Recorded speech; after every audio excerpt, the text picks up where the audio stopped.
നമസ്കാരം.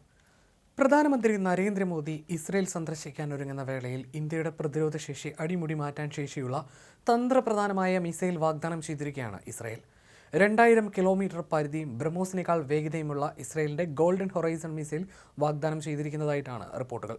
സുരക്ഷിതമായ ഭൂഗർഭ തന്ത്രപ്രധാന കേന്ദ്രങ്ങളെ ലക്ഷ്യമിടാൻ രൂപകൽപ്പന ചെയ്തതാണ് golden horizon air launched ballistic missile.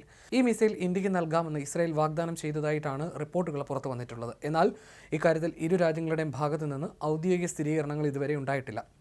2024 ഒക്ടോബറിൽ ഇസ്രായേൽ ഇറാനെ ആക്രമിക്കുന്നതിന് തൊട്ടുമുമ്പ് പുറത്തു വന്ന അമേരിക്കൻ രഹസ്യാന്വേഷണ രേഖകളിലാണ് ഈ മിസൈലിനെ കുറിച്ചുള്ള സൂചനകളുള്ളത്. അതുവരെ പുറലോകത്തിന് അപരിചിതമായിരുന്നു ഗോൾഡൻ ഹൊറൈസൺ.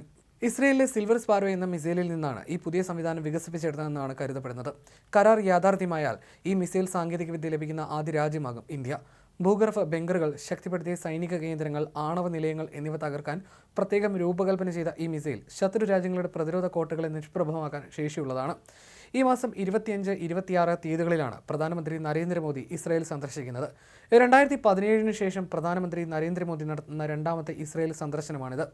സന്ദർശന വേളയിൽ ഇസ്രായേൽ പാർലമെന്റായ സെനറ്റിനെ പ്രധാനമന്ത്രി അഭിസംബോധന ചെയ്യും. ഇസ്രായേൽ പ്രധാനമന്ത്രി ബെഞ്ചമിൻ നെതന്യാഹുവുമായി അദ്ദേഹം ചർച്ചകൾ നടത്തും. ആകാശത്ത് നിന്ന് വിക്ഷേപിക്കാവുന്ന ഒരു ബാലിസ്റ്റിക് മിസൈലാണ് ഗോൾഡൻ ഹൊറൈസൺ. സാധാരണയായി ബാലിസ്റ്റിക് മിസൈലുകൾ ഭൂമിയിൽ നിന്നാണ് വിക്ഷേപിക്കാറുള്ളത്. എന്നാൽ ഗോൾഡൻ ഹൊറൈസൺ യുദ്ധവിമാനങ്ങളിൽ ഘടിപ്പിച്ച് ശത്രുവിന്റെ അതിർത്തിക്ക് പുറത്തുനിന്ന് തന്നെ വിക്ഷേപിക്കാൻ സാധിക്കും. പ്രത്യേകിച്ച് ഇന്ത്യൻ എയർഫോഴ്സിന്റെ സുഖോയ് Su-30 MKI യുദ്ധവിമാനങ്ങളിൽ ഇന്റഗ്രേറ്റ് ചെയ്യാൻ സാധിക്കും. ഇസ്രയേലിന്റെ ഗോൾഡൻ ഹൊറൈസൺ ഇന്ത്യയുടെ വ്യോമാക്രമണ ശേഷി വലിയ തോതിൽ വർദ്ധിപ്പിക്കുന്നതിന് ഇത് സഹായിക്കും. അസാമാന്യ വേഗതയും ദൂരപരിധിയും പ്രതിരോധ സംവിധാനങ്ങളെ മറികടക്കാനുള്ള ശേഷിയും ഇതിനെ മാരകായുധമാക്കി മാറ്റുന്നു.